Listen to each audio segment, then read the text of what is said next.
Plus d'1,5 milliard de portables ont été vendus dans le monde en 2011 et 130 millions dormiraient dans nos tiroirs. Je suis sûr qu'il y en a 2-3 chez vous. Ils sont cassés, ils sont morts, l'écran est fêlé, mais on se dit on les garde, on sait jamais, ça peut servir. Ils peuvent être utiles ces téléphones. C'est le coup de fil de France Bleu 107.1.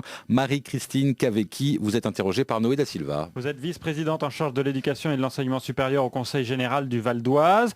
Alors quand on sait qu'il y a 130 millions de portables dormiraient dans nos tiroirs, vous avez décidé d'agir. Ah oui, tout à fait. Il est temps de réagir. En fait, c'est vrai que chacun laisse ses portables usagés dans le fond d'un tiroir ou d'une armoire.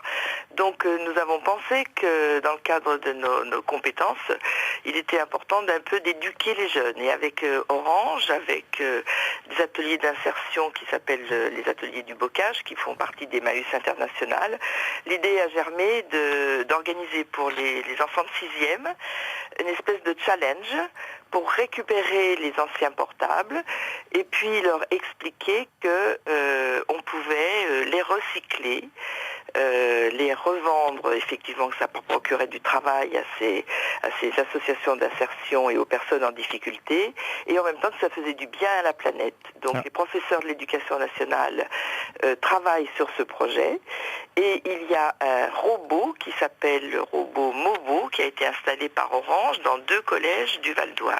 Alors c'est dans le collège Saint-Exupéry de Villiers-le-Bel et Irène Joliot-Curie à Argenteuil. Alors voilà. À quoi sert ce robot qui a été installé? Quelles sont les conditions en fait pour recevoir ces portables?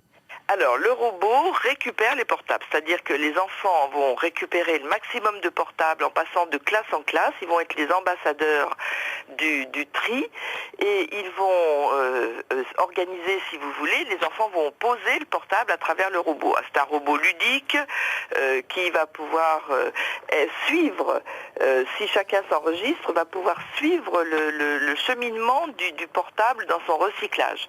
Les enfants ont appris, c'est ça qui est important, que dans un portable, il y a des matières qui sont des matières que l'on peut récupérer, des matières précieuses, et puis d'autres qui renferment des produits polluants. Et donc on ne peut pas faire n'importe quoi avec son portable. Que par ailleurs, à travers ce recyclage, eh bien, ça va donner du travail à des personnes qui sont en difficulté. Donc c'est en même temps bon pour la planète et en même temps bon pour la solidarité et aider les gens autour de soi. Donc c'est un joli projet, je trouve. Marie-Christine Cavecchi, vice-présidente en charge de l'éducation et de l'enseignement supérieur au Conseil général du Val d'Oise, à réécouter sur francebleu.fr.